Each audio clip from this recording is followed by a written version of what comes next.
le régime est assis sur trois piliers.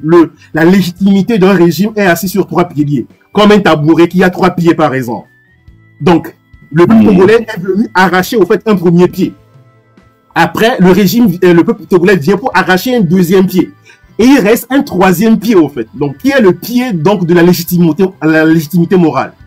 Donc, c'est à ça que le peuple togolais, depuis le 1er août, avec Adjo-Rouvi, peut-être on aura l'occasion, je ne sais pas si vous avez préparé des questions dans ce sens-là, avec... Oh, il y a des questions pour ça. Ça viendra, Adjo-Rouvi. Le fameux ministre des droits de l'homme. Le fameux ministre des droits de l'homme, c'est ça. Donc, c'est au moins depuis ce moment-là, le peuple togolais est en train d'utiliser la satire. On a vu par exemple des chansons qui sont sorties et tout ça. Ils sont moqués carrément au fait justement donc de ce régime-là.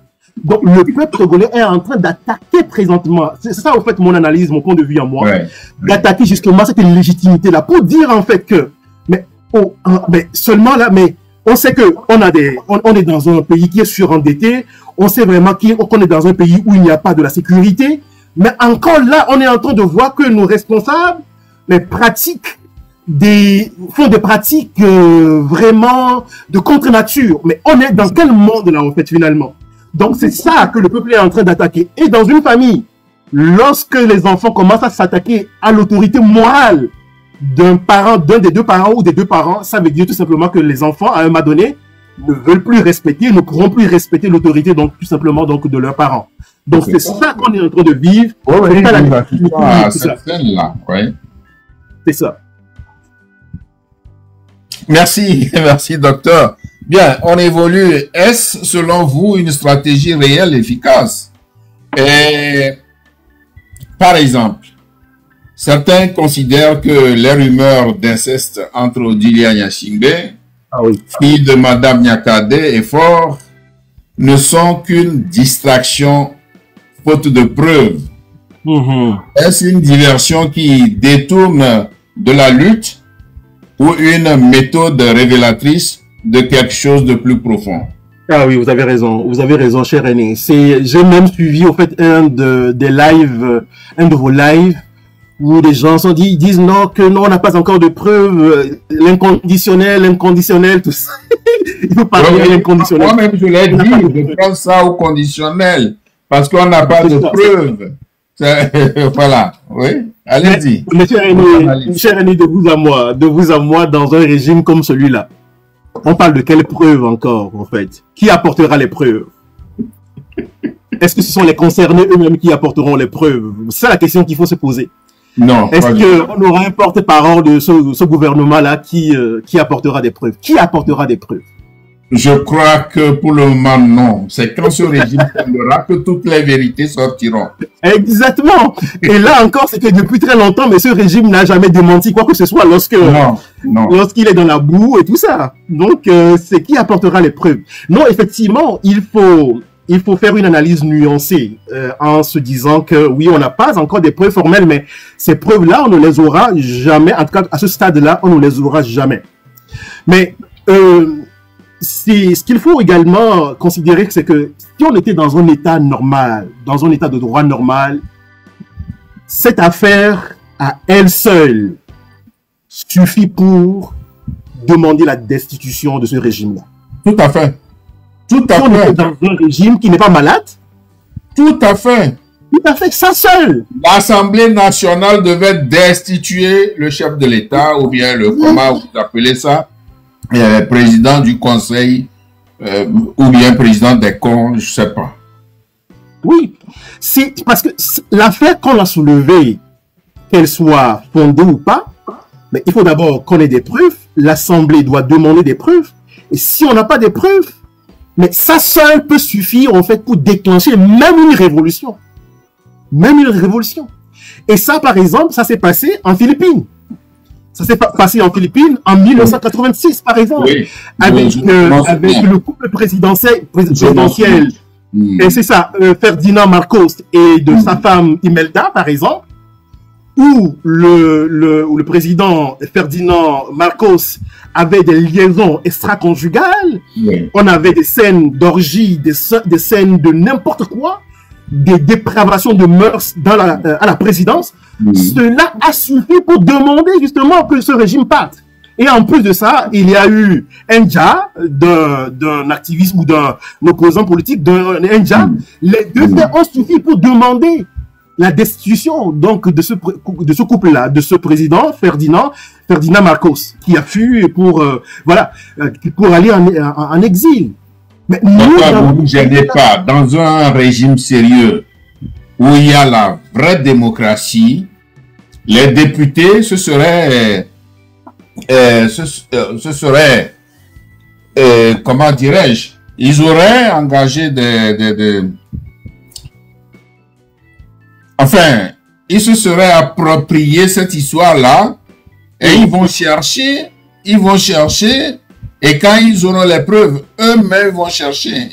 Oui, tout à fait. Et quand ils auront des preuves, ils vont destituer le chef de l'État.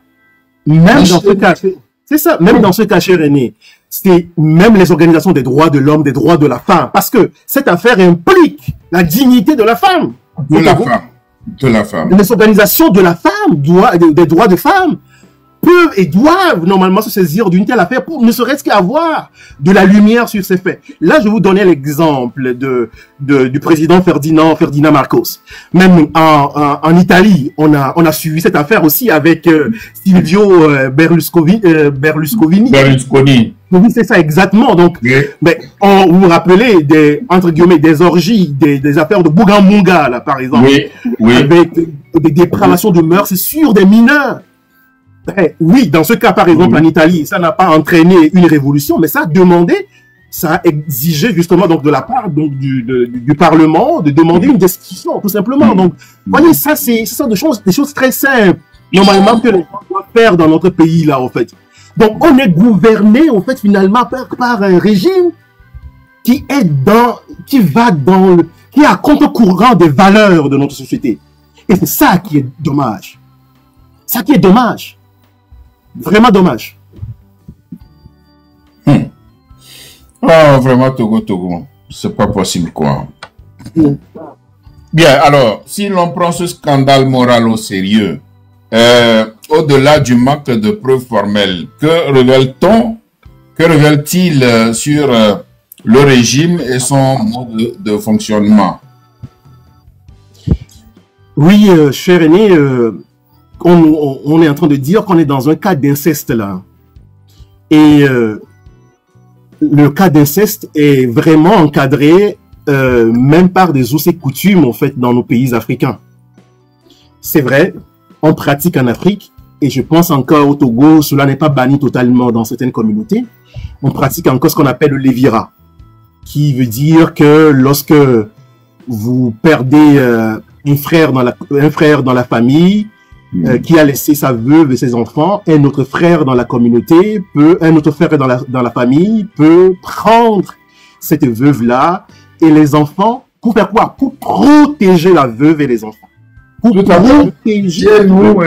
En milieu ça existe. Exactement, c'est ça. C'est ça vraiment le sens profond du lévira. Il ne s'agit pas d'aller mettre du pain dans c'est pas quoi, vous comprenez ce que je veux dire? Il s'agit pas d'avoir n'importe quelle pratique avec justement cette femme. Sauf si la femme n'a pas eu d'enfant pour son frère. Non, vraiment, encore la connexion en bête là. Oui. Protégez le lait, s'il vous plaît. Oui, c'est ça. Quelqu'un l'a dit, c'est que mais il ne s'agit pas de mettre le pain dans le thé voilà. Donc, c'est seulement dans les cas où la femme n'a pas assuré, au fait, la progéniture au grand frère. C'est seulement dans ce cas que les lois coutumières permettent justement de mettre le pain dans le thé, justement, donc, de la veuve. Mais dans le cas de figure, on n'est pas, justement, dans cette situation-là.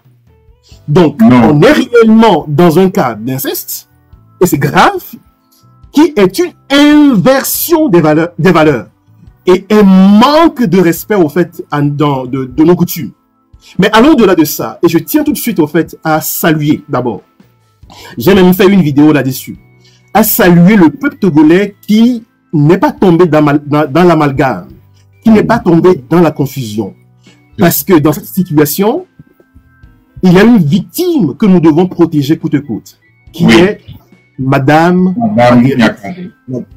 C'est une dame qui a vécu vraiment de la souffrance dans sa chair. De la souffrance dans sa chair. Et j'ai vraiment pitié pour cette dame-là.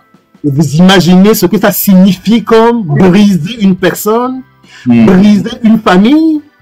Mais je suis même certain que au fur et à mesure qu'on va avancer dans la révolution, il y aura encore des cas graves qui vont être révélés.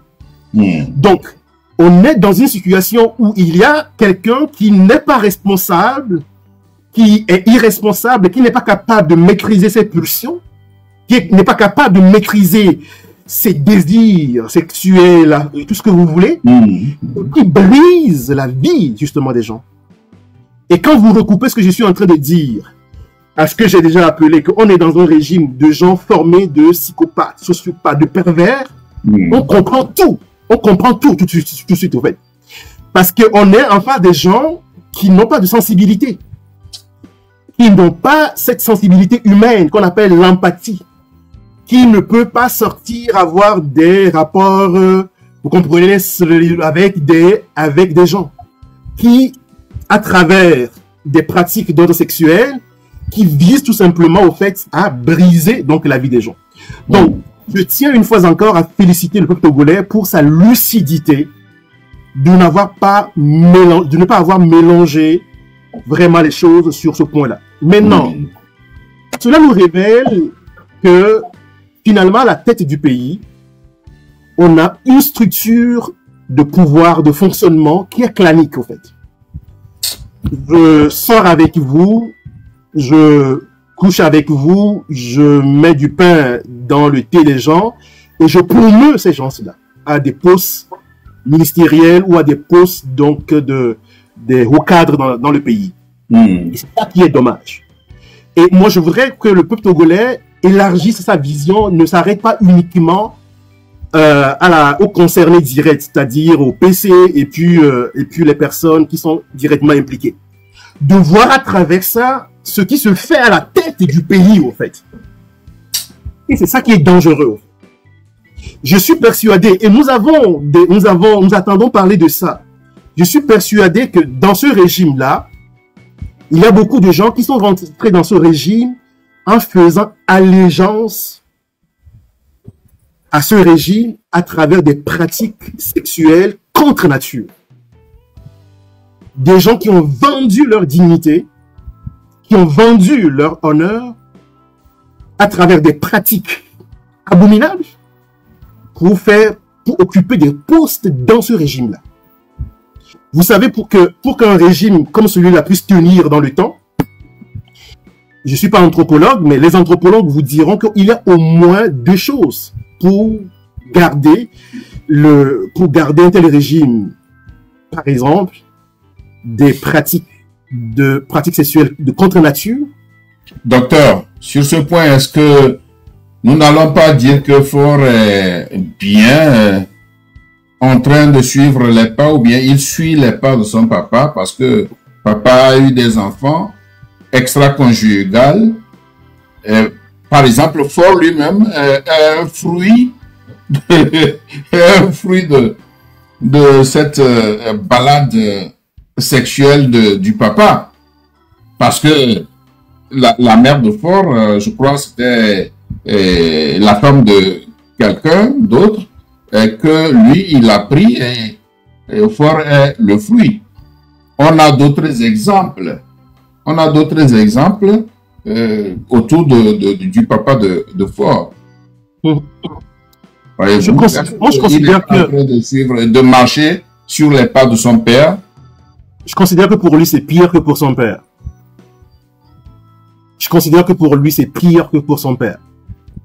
Son père, ce qu'on sait, c'est que il avait quand même des femmes qui étaient avec lui à la maison. Mais pour son fils, je ne sais pas si un jour on a vu qui est réellement la première dame de ce pays-là.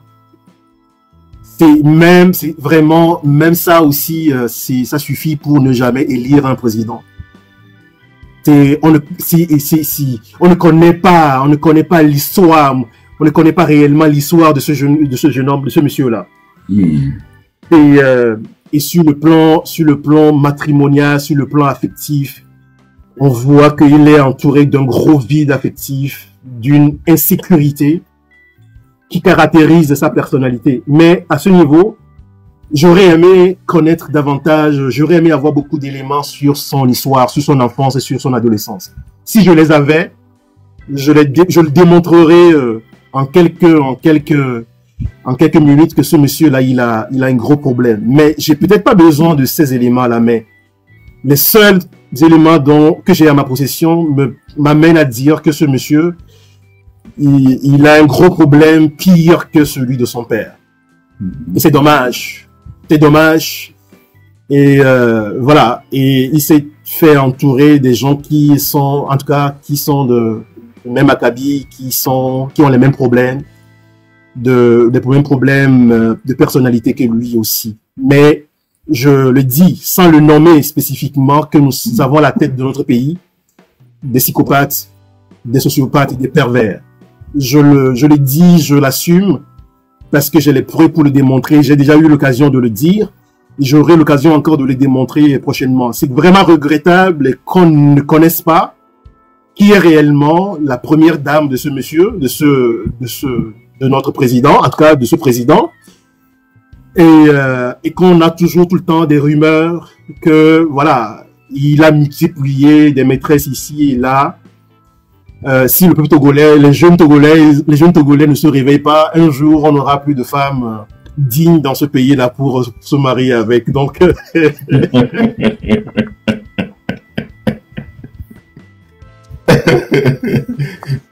Docteur, bon, donc, dans le registre de la légitimité morale, est-ce que les mensonges d'État constituent, selon vous, une menace directe contre cette légitimité? Tout à fait, cher René. C'est évident, c'est ce que j'essayais tout à l'heure, donc de dire que tout pouvoir repose sur 3 piliers de légitimité, et j'ai eu l'occasion donc de le dire. Et de dire justement que on est dans une délégitimation morale. Évidemment, il faut savoir utiliser cette arme-là. Il faut savoir encadrer cette arme-là pour ne pas tomber dans la diversion. Ça, je suis d'accord avec des gens qui pensent cela. Mais je ne pense pas qu'on soit aujourd'hui dans l'excès, qu'on soit sorti totalement distrait par rapport à cette situation. Maintenant, ce qu'il faut aussi garder à l'esprit, c'est que quand on parle dans un régime démocratique, la légitimité morale repose sur un pacte implicite entre le peuple et ses dirigeants. Le pacte implicite, c'est que le peuple décide, au fait, de donner sa confiance, d'accorder sa confiance. Et en échange à cette confiance, les dirigeants doivent transparence et vérité. Donc ça, il faut qu'on le garde à l'esprit. Donc le peuple togolais donne délibérément sa confiance. Je vous fais confiance. C'est ça le pacte. Et en échange, en retour, les dirigeants s'engagent à la transparence et à la vérité. Donc à partir du moment où on est dans des mensonges d'État, on est dans des mensonges pathologiques, comme on a vu justement avec M. Adjorovi. À partir du moment où on est dans cette situation, il y a une menace justement donc à la légitimité du pouvoir moral. Donc du coup, oui, pour répondre à votre question, les mensonges d'État, comme par exemple pendant longtemps, moi je savais pas que le Togo au fait avait de l'or, avait de l'or ou avait du pétrole par exemple. Moi je savais. Oui. L'or et tout ça, on nous a parlé des phosphates et tout ça, mais à l'école c'est ce qu'on nous a dit. Mais le Togo exploite de l'or pendant des années déjà. Le Togo exploite du pétrole pendant des années déjà. Mais qui est venu, au fait, devant le peuple pour dire que voilà, nous avons telle ressource, et nous n'exploitons personne. Donc, on est vraiment gouverné, au fait, par des gens qui mentent tout le temps. Et l'un des symptômes à un moment donné qui est devenu visible en mondovision, c'est le mensonge pathologique de M. Adjorovi. Ah oui, comme vous parlez de Adjorovi, bon, je vous fais regarder une petite vidéo des 2 pieds nickelés. Les 2 pieds nickelés, envoyés en Europe pour la propagande de leur maître. C'est ça. Voilà. par Ah oui. des prêts qu'on alloue pour pouvoir faire leurs activités et les intérêts sont insignifiants. Il y a bien des choses dont on peut parler par rapport aux bilans qui sont visibles, C'est visible à telle enseigne que les élections dont je vous ai parlé, je vous en ai parlé plusieurs fois, le prouvent. Les résultats sont têtus. Les législatives passées ont vu unis en tête. Et les municipales de la fin dernière ont confirmé l'assise de ce parti. Et ce parti est dirigé par qui? C'est pas le président du conseil, et Sajima Nassibé. Donc, malgré, et je suis d'accord avec les merveilleux ministres, moi je les appelle les merveilleux ministres, parce qu'ils font beaucoup, malgré tout ce qui se dit, tout ce qui se fait, pour les détruire, puisqu'on a appelé à s'attaquer à eux. Est-ce que c'est normal? Donc, je dis que malgré tout ce qu'on dit d'eux, et tout ce qu'on va dire encore d'eux, ils sont là pour accompagner le président du conseil. C'est ce qui est le plus important. Et notre pays, le Togo, c'est un pays souverain, c'est un pays démocratique. Quoi? Les gens font comme ils veulent. Mais c'est comme nous. Voilà.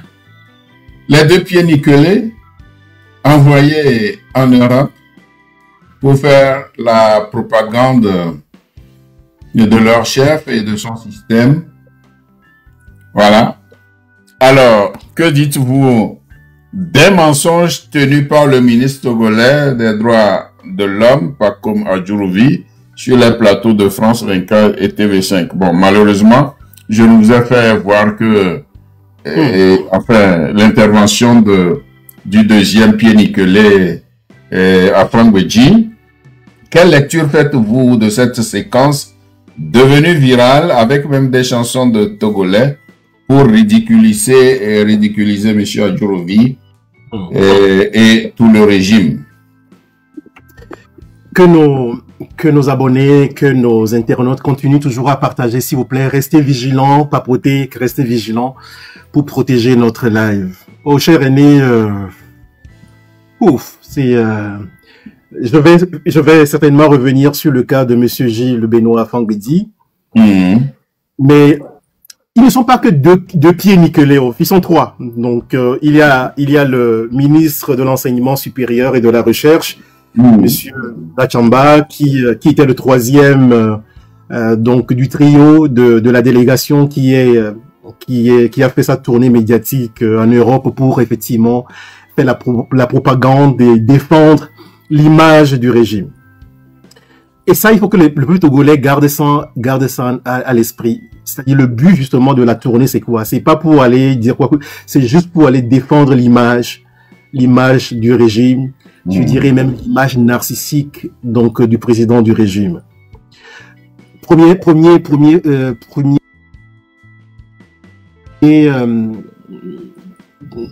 élément. Deuxième élément, c'est que il faut avoir suivi toutes les interventions pour comprendre quelle était la nature même du message au fait que ce trio qui représentait la délégation du régime voulait au fait véhiculer comme message. Il faut avoir suivi l'intervention donc du ministre des Droits de l'Homme, Monsieur Adjouroubi, sur France 24. On l'a vu, sinon j'aurais pu... Exactement, c'est ça. C'est juste un rappel. Sur la vidéo. C'est ça. Ensuite, sur TV5 Monde. Après, sur Afrique One TV, c'est une nouvelle chaîne, en tout cas sur YouTube. Et puis après, ils ont accordé 2 interviews sur Global Africa Télé Sud. Donc, quand on prend vraiment tout ça, on peut mieux comprendre, voilà, qu'est-ce qu'ils voulaient faire. Mais au-delà de tout ça, je vais pas m'attarder sur ces éléments-là. Le mensonge en mondovision auquel nous avons assisté, qui fait la honte de ce régime et qui quelque part jette un peu aussi la honte sur le peuple togolais dans le sens où on est dirigé par des gens qui sont indignes. Il faut prendre en considération à ce niveau-là de 3 choses. pourquoi M. Adjurovi s'est écroulé sur les plateaux de TV5 Monde notamment. Première chose qu'il faut prendre en considération, c'est d'abord le témoignage d'Amron, qui a été déjà sur une de ces chaînes internationales. Justement. Témoigné justement. Sur France 24. Sur France 24. Oui. Il témoignait justement donc de la torture dont il a été victime. Première chose. Deuxième chose, qui est vraiment le facteur qui a plus de poids, le facteur prépondérant, c'est la sortie médiatique du maître Raphaël Pandé Adjaré, qui a fait un travail phénoménal, un travail intelligent et un travail stratégique au fait. Ce sont ces arguments-là dont la journaliste s'est alimentée, s'est documentée pour contrecarrer les arguments de M. Adjurovi. Et évidemment, troisième facteur, c'est le fait qu'elle a fait face à une journaliste beaucoup plus affirmée au fait, qui était bien documentée par rapport à la situation. Tout à fait. Face à ça, mais c'est difficile pour lui de tenir son argumentation. Et il n'a jamais réussi, au fait, à développer ses argumentations de bout en bout. Et à un moment donné, on le voit dans son langage non-verbal, dans son langage corporel, qu'il était dépassé. Parce que tout de suite, au fait, qu'est-ce qu'il a voulu faire? Il a voulu minimiser les faits. Il a dit tout de suite, je suis là, au fait, parce que les faits tels que ça vous a été rapporté sont des faits qui ont été grossis et exagérés, pour le citer. Donc, en quelque sorte, moi, je viens pour vous dire la vérité. Et cette vérité, justement, donc présentée, n'a jamais réussi, au fait, à tenir face aux preuves que la journaliste lui présentait à chaque fois. Donc, c'est ça, justement, qui a été... Donc, je ne veux pas peut-être trop m'attarder sur Adjurovi lui-même, mais pour saluer d'abord le travail intelligent et stratégique. Donc, j'ai appris qu'il y a une cellule, une commission faite d'avocats, faite des défenseurs de droits de l'homme. Il faut saluer, il faut que le peuple togolais salue justement ce travail-là. C'est ce travail-là qui a payé et qui a fait que un ministre qui s'appelle un ministre des droits de l'homme s'est exposé et a exposé l'image du régime en mondovision, et cela n'est que de bonne guerre pour le peuple togolais, parce que nous on n'a pas demandé. Nous on n'a pas demandé, c'est eux-mêmes qui sont partis au fait pour justifier, et pour justifier la vérité les a rattrapés. Donc c'est une victoire pour le peuple togolais. Le peuple togolais doit pouvoir considérer que c'est une victoire pour lui dans le cadre de cette révolution. Oui, et maintenant, c'est ça, avec beaucoup. Ouais. Maintenant, pour Gilles Benoît, afin de dire que nous avons vu, cher René, non, j'avoue que j'avais visionné la vidéo là, une nuit, c'était un samedi. J'arrivais pas à dormir, en fait. C'était pas le cas de, comment vous appelez ça, le cas d'Adjurovi qui me faisait tellement mal, mais le cas de Gilles Benoît. J'ai une question à ce propos. Ok, d'accord. Donc, lors de ces interventions médiatiques, M. Gilles Benoît Fambouedji a montré un positionnement qui interroge. Un ancien défenseur acharné des droits de l'homme, des droits du peuple togolais opprimé, qui devient aujourd'hui un défenseur du régime qu'il combattait.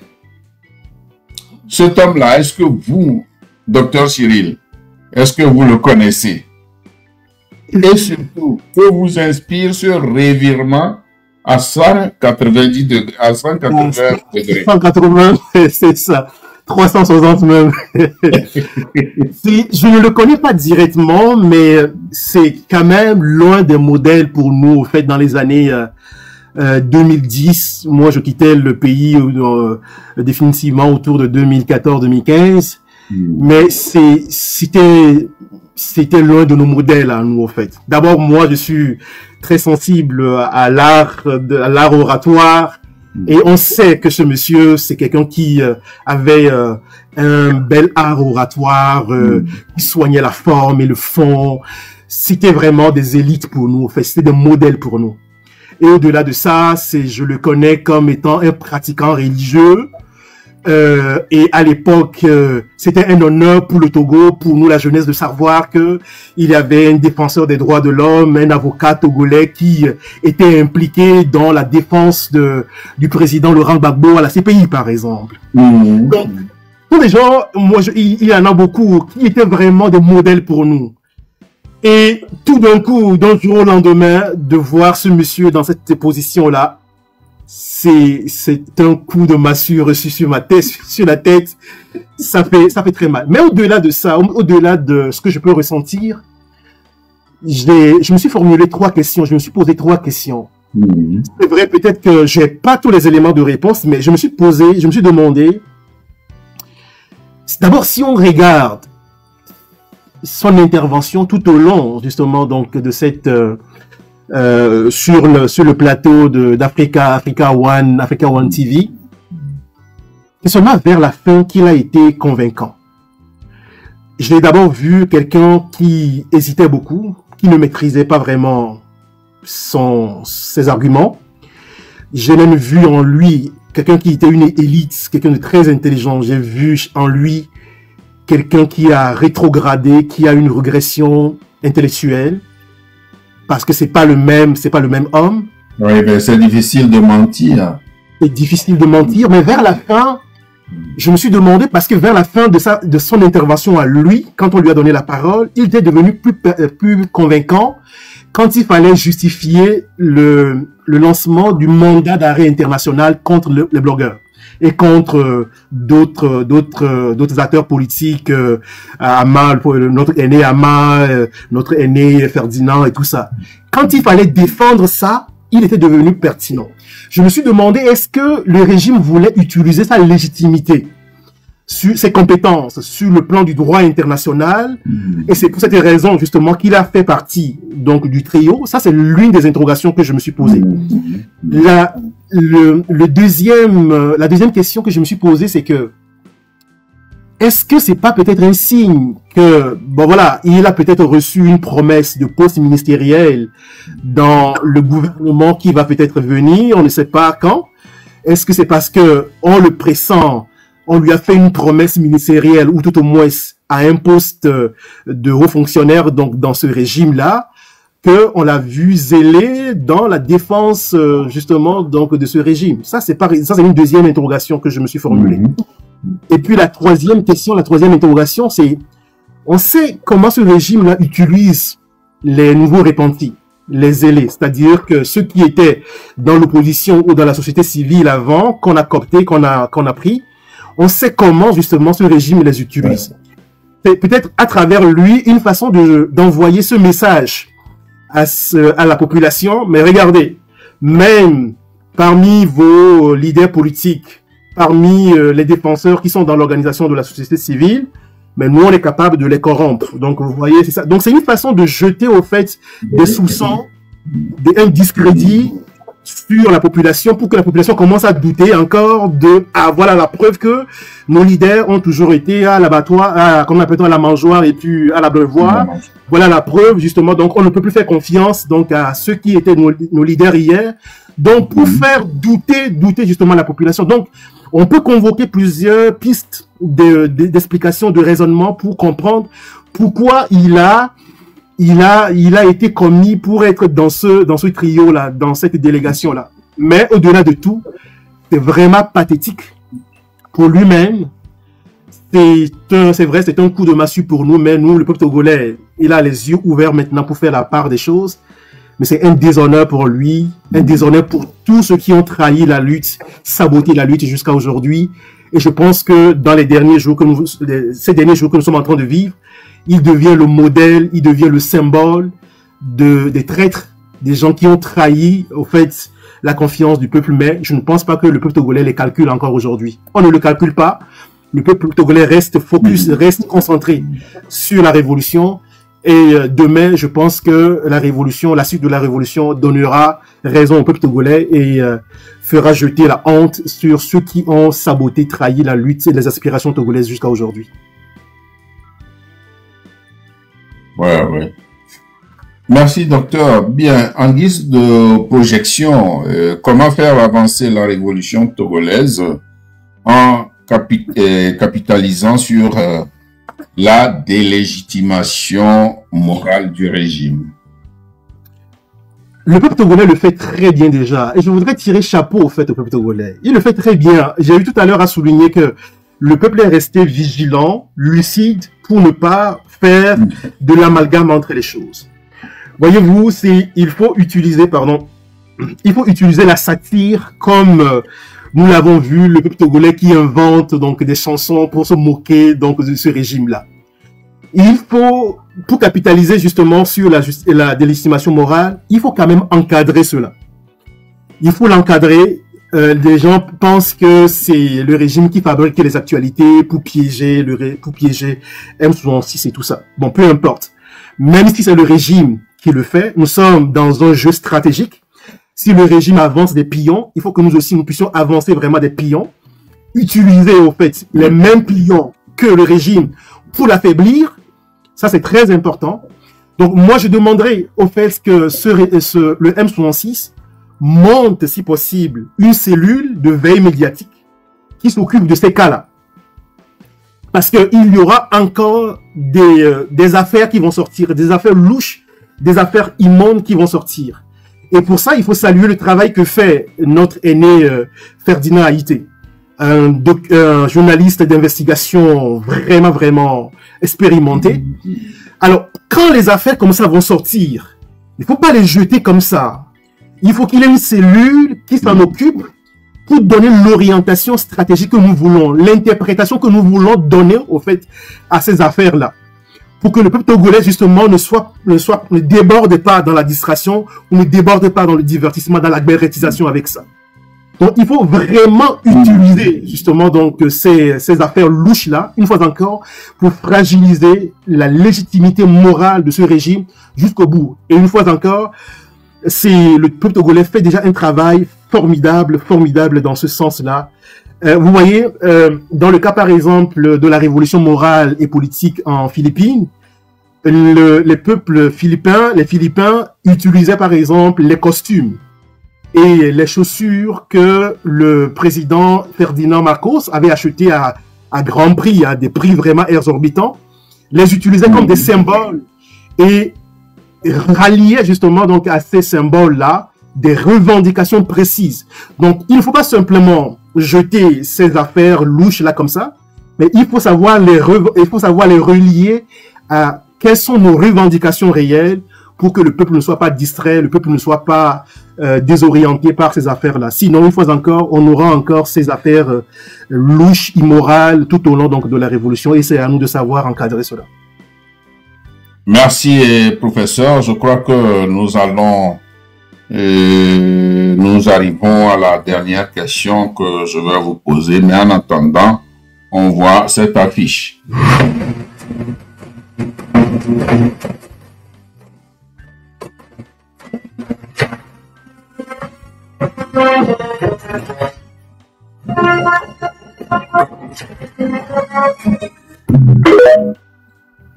Est-ce que cette affiche vous rappelle quelque chose?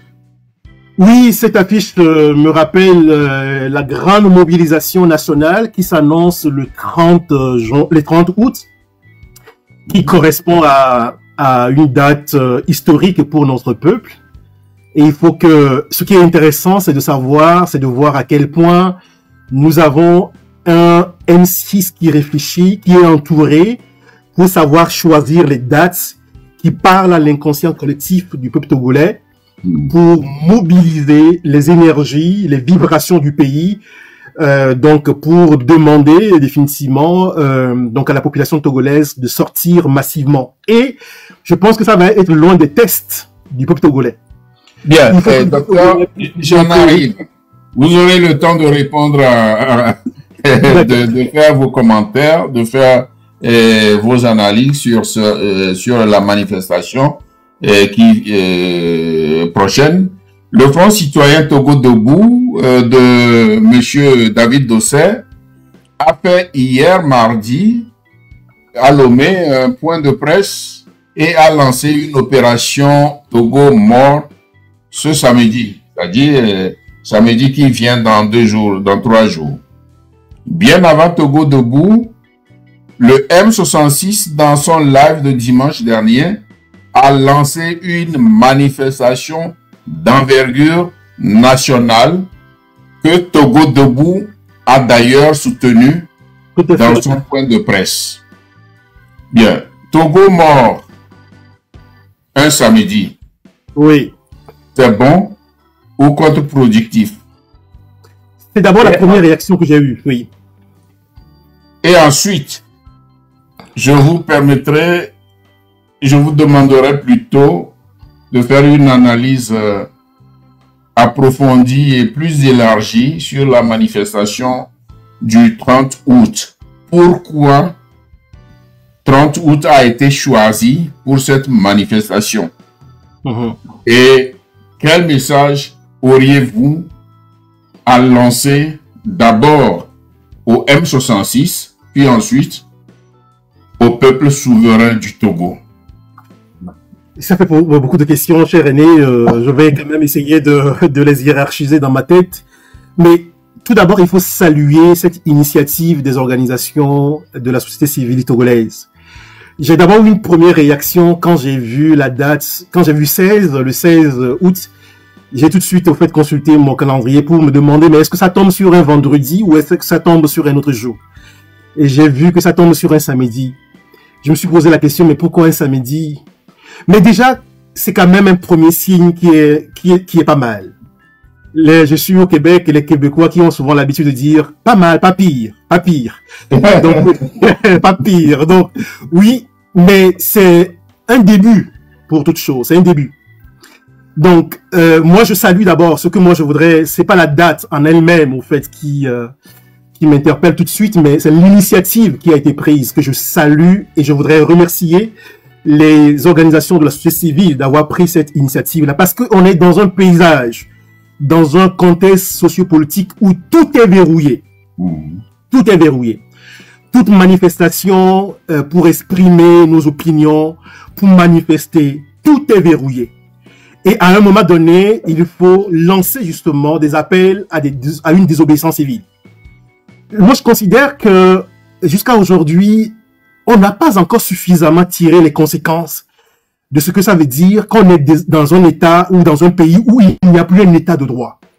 Je le dis et je l'assume en fait. On n'est plus dans un État de droit. À partir du moment où la constitution du pays ne fait plus l'unanimité, ne fait plus le consensus entre les dirigeants et la base et la masse populaire, on n'est plus dans un État de droit. À partir de ce moment-là, mais on n'a même plus besoin, oui c'est vrai, pour des raisons de formalisme légal, on peut aller demander des fois, si vous voulez, une autorisation. Mais normalement, si on a tiré toutes les conséquences de ce que ça signifie qu'on n'est plus dans un état de droit, on ne doit plus demander même justement une autorisation quelconque. Donc, je reviens donc à cet appel au Togo. Justement, là où je peux moi aussi donner raison à Togo debout, c'est que bon, ils font tout dans la légalité, ils informent les autorités, nous voulons marcher, mais l'autorité refuse.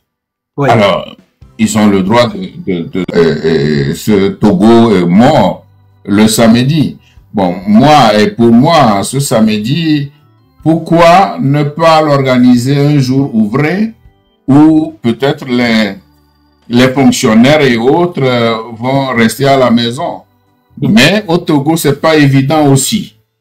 Parce que s'ils le font un jour ouvré, mais les gens qui craignent d'être licenciés ne vont pas prendre part à ce Togo mort. Ils vont aller à leurs occupations. Donc, voilà, samedi, bien sûr que samedi, c'est un jour mi-ouvré, mi-fermé. Bon, ça va. J'espère que après ce premier appel, il y en aura d'autres, mais je pense que c'est déjà un appel ou une réponse, si vous voulez, à Monsieur Adjourouvi. Monsieur Adjourouvi a été dire sur les plateaux télévisés, sur le plan international, que le droit de manifester au Togo n'est pas interdit, n'est-ce pas? Alors maintenant, donc, comme pour le cas de, comment ça s'appelle, du président Ouattara, qui a dit que, bah, il faut pas exclure personne parce que ce sont ces genres d'actes qui entraînent des protestations. Et là, le peuple togolais, le peuple ivoirien lui a répondu. Là, le peuple togolais aussi va répondre à monsieur Adjouroubi. C'est que, mais oui, il dit qu'au Togo, il y a le droit de manifester. Donc, c'est déjà un premier signe. C'est pas mal. Commençons justement avec le samedi. Saisissons l'occasion. Mais il faut que dans les jours qui viennent, dans les semaines qui viennent, de nouveaux appels à Togo mort justement soient lancés. Et donc, je rappelle que le Togo, après, si vous voulez, l'Afrique du Sud est l'un des pays qui a fait beaucoup de Togo morts, beaucoup de pays morts, ce qu'on appelle en anglais stay at home days. Donc, rester à la maison, ne rien faire et tout ça, et être dans la désobéissance civile. Le Togo est l'un des champions là-dedans. Donc, on ne fait que renouer en quelque sorte avec notre histoire, avec notre inconscient collectif historique. Donc, j'espère qu'au-delà de cette date qui tombe sur un samedi, il y aura encore d'autres appels qui vont tomber sur des jours ouvrés. Et là, je pense que le rapport de force commencera à se créer entre la population, dans la masse populaire et puis le régime. Tout à fait. Oui, mais... Oui, il y avait d'autres aspects de la question, c'est ça? Oui. Message à nos vaillants du M66.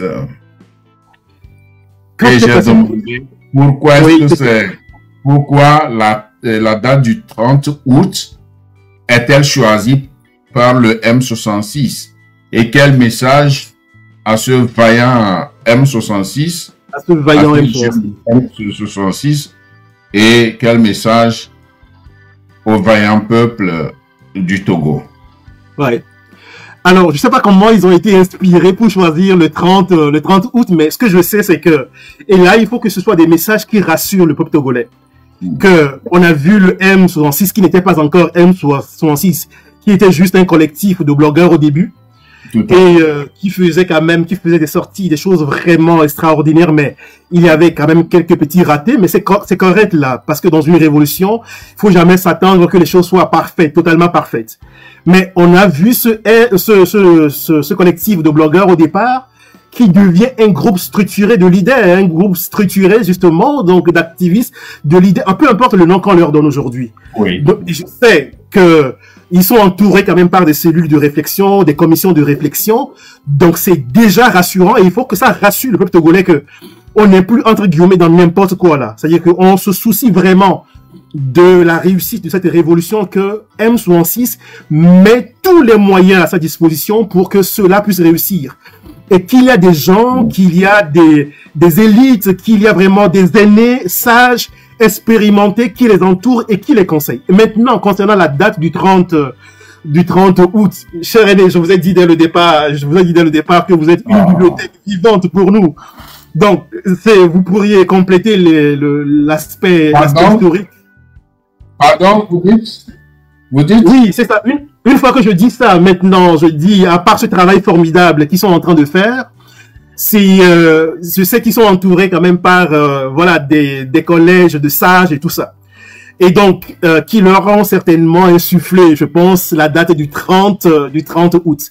Mais le 30 août, si je me rappelle, moi j'étais encore adolescent à l'époque, ça répond à l'appel historique du Rassemblement national, donc du peuple togolais à l'époque, qui a été travesti, qui a été coopté par le régime RPT pouvoir pour lancer le même jour justement son propre parti politique unique, parti unique à l'époque. Ce que je voudrais qu'on considère ici, c'est ceci. Que ceux qui nous suivent et que le peuple togolais garde à l'esprit quelque chose. Généralement, une révolution dure parce que il y a certaines phases de la révolution qui vont contribuer à restaurer symboliquement certaines dates, certains faits historiques dans l'esprit donc du peuple. Choisir, par exemple, cette date symbolique historique permet de retourner justement une trahison de notre histoire. Parce que c'était un appel d'abord pour l'ensemble du peuple, mais qui a été inversé, exploité, utilisé autrement par un régime calculateur, un régime mesquin. Donc, si la révolution traîne un peu, que le peuple togolais comprenne qu'il y a certaines phases qui sont des phases de guérison, qui sont des phases de libération, que certaines choses qui ont été exploitées, qui ont été trahies dans l'histoire collective, ou l'inconscient collectif, vont être restaurées.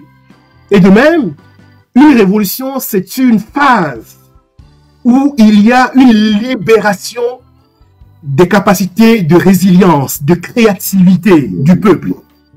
Donc, les dates ne sont pas choisies au hasard. Ces dates répondent justement à des faits historiques pour parler au fait à l'âme à l'âme du peuple, à l'âme de notre pays. Donc, que le peuple togolais accueille justement ces éléments-là comme un discernement des sages, un discernement du M66 pour répondre justement donc aux désirs et aux aspirations du peuple afin progressivement de guérir, de restaurer des faits qui ont été travestis dans l'histoire. Maintenant, mon message pour le M66, je l'ai déjà dit quand j'étais passé dans votre premier live, je le dis tout le temps dans mes lives à moi, je les salue au fait.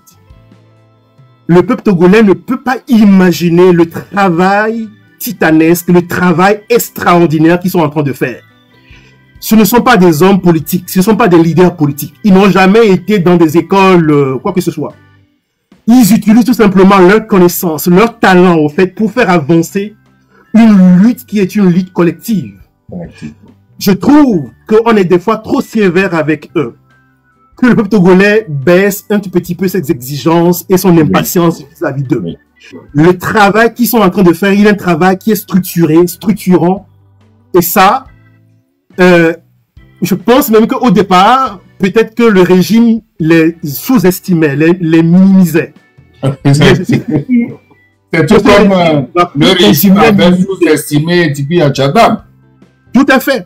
Mais encore que pour Tipi Achadam, c'est un homme charismatique, un homme politique. Ouais. Mais dans le cas des blogueurs, ceux qui étaient des blogueurs qui sont aujourd'hui, ceux qui sont là que nous voyons là, je considère que le régime peut-être les sous-estimait et les sous-estime encore. Mais si le régime continue à les sous-estimer, mais il sera devant le fait accompli, devant le mur, et le régime comprendra au fait que non, de cette fois-ci, non, le fruit est mûr et que le fruit justement donc doit tomber. Donc, moi je leur dis tout simplement de continuer dans ce sens-là et d'écouter, de faire l'effort d'écouter au fait les sages qui les accompagnent, ceux qui leur envoient des idées, parce qu'il y a des groupes de réflexion ici et là qui formulent des pensées, qui formulent des choses pour les encourager, les soutenir, qui restent à l'écoute. Mais quand on les écoute ces derniers temps, quand on les suit, vous verrez même qu'il y a une maturité dans leur langage, dans leur sortie. Donc moi, personnellement, ça me rassure. Mais donc, ne leur demandons pas trop. Mais que ce régime-là, je le dis à ce régime qui cherche à infiltrer tous les groupes et tout ça, de ne pas sous-estimer. Mais s'il sous-estime une fois encore le M66, mais il aura l'accord de coup. Donc ça, c'est mon message pour le M66. Et pour le peuple togolais, je pense que je viens de le dire aussi, que le peuple togolais les accompagne. Les critiques pour les critiques. Le peuple togolais n'est pas encore prêt pour une révolution. Non, le peuple togolais est un peuple peureux. Le peuple togolais ceci, le peuple togolais ça. Non, mais chers aînés, vous les acteurs politiques, vous les analystes politiques, mais s'il vous plaît, taisez-vous un peu, descendez un tout petit peu. C'est que ne mettez pas les bâtons dans les roues justement du M66. Mais ils sont dans une dynamique, Donc, on est pleinement, au fait, en révolution. Les gens pensent que la révolution, c'est tout de suite la confrontation décisive et directe avec le régime. Non, c'est pas ça. Donc, si vous avez, vous les acteurs politiques, vous les leaders, vous, c'est pas quoi, les anciens leaders politiques qui sont maintenant, quelque part, entre guillemets, rejetés par le peuple, s'ils arrivent, au fait, à retrouver leur crédibilité, tant mieux. Mais si vous avez des critiques, si vous avez des propositions, faites monter ça, au fait, au M66. Que de circuler sur des réseaux sociaux, dans des communautés pour dire non, le peuple n'est pas prêt pour la révolution, comme si un peuple était totalement prêt pour faire une révolution. Un peuple n'est jamais totalement prêt pour une révolution, en tout état de cause. le peuple togolais a déjà renvoyé plusieurs signes à ses leaders, à ses élites, qu'il est prêt, qu'il veut le changement. Oui. Maintenant, c'est aux élites d'accompagner les aspirations du peuple, que d'aller de live en live, dire non, non, on n'a rien vu, on a fait plus que ça pendant le temps de Tipiakada, on n'est pas sorti, le peuple. Non. Il faut qu'on revienne terre à terre et qu'on soutienne ce régime-là. Donc, je demande au peuple togolais, si vous avez des critiques, ce que m'a fait monter ça, c'est que au collège qui entoure ce M66, soyez patients, écoutez tout simplement les mots d'ordre qu'on vous lance. Et le plus important, c'est que quand on nous demande de sortir nombreux, sortons nombreux parce que c'est le seul moyen qui existe d'un point de vue historique et sociologique pour vaincre la peur au niveau psychologique. Pour vaincre la peur face à un régime comme celui-là, la seule solution, c'est de sortir massivement pour diluer, au fait, la peur dans la masse et qu'on soit requinqué, justement, donc, par l'énergie de la masse pour pouvoir faire face à un tel régime. Voilà ce que je voulais dire, justement, donc, en guise d'appel et puis de mots à l'adresse du peuple togolais. Merci, docteur Cyril. Merci beaucoup. Merci pour les éclaircissements. Merci pour ces analyses pertinentes. Et moi, tout mon souhait,